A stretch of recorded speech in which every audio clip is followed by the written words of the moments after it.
শুধু এটা একটা যাত্রাই হবে না, এবং আমরা বিভিন্ন মানুষকে বিভিন্নভাবে সচেতনতার দিক থেকে কাজ করব এবং বিভিন্নভাবে সচেতন করব। এতে যদি আমাদের একজন বা দুজন মানুষও সচেতন হয়, সেটা আমাদের জন্য সার্থকতা। এবং রোভার স্কাউট বাংলাদেশে সবসময় সবখানেই কাজ করে যাচ্ছে এবং আগামীতে ইনশাল্লাহ কাজ করে যাবে। আমরা 5 দিনে যে শুধু পরিভ্রমণ, আমরা পরিভ্রমণ যে 5 দিনে 150 কিলোমিটার যে হাঁটবো, এই হাঁটার পাশাপাশি এই 5 দিনে আমরা যতগুলো জেলা, 4টি জেলা এবং বিভিন্ন উপজেলা, বিভিন্ন শিক্ষা প্রতিষ্ঠানে আমরা আমাদের স্থান আর কি থাকবে। তো এই পথে এই রুটে যাওয়ার সময় আমাদের আমরা গোপালগঞ্জ থেকে নড়াইল হয়ে যশোর হয়ে খুলনা যাব।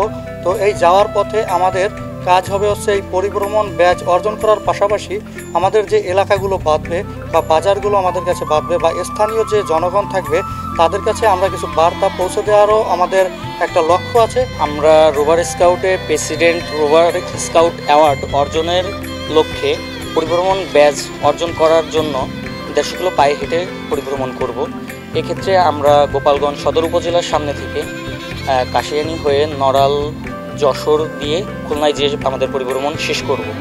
আমাদের বাণী প্রচার সেটা হচ্ছে নিয়ম মেনে কাজ করব, দুর্নীতিকে না বলবো, প্রকৃতি রক্ষা করুন, প্লাস্টিক দূষণ বন্ধ করুন, স্কাউটিং করব, সুন্দর জীবন গড়ব, মাদককে না বলবো।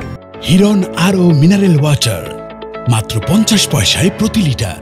আমাদের লক্ষ্য 150 কিলোমিটার পায়ে হেঁটে অতিক্রম করা। আমরা গোপালগঞ্জ থেকে শুরু করে আমাদের এই যাত্রা শেষ হবে খুলনা। পথের মধ্যে থাকবে আপনার নড়াইল ও যশোর। আমাদের একটা ব্যাজের লক্ষ্যের উদ্দেশ্যে আমরা যদিও যাত্রা করেছি, কিন্তু এর পিছনেও আরও কিছু কারণ আছে, যেটা হলো মানুষকে সচেতনতা করা। যেরকমের আমাদের দেশে যেগুলো বেশি সমস্যার কারণ, সেরকমের অনেকগুলো কারণ সম্পর্কে আমরা মানুষকে সচেতন করব। তার ভিতরে বাল্যবিবাহ এবং প্লাস্টিক দূষণ সম্পর্কে এবং মাদককে না বলবো, এরকম কিছু সিম্বল নিয়ে আমরা আজকে যাত্রা শুরু করব।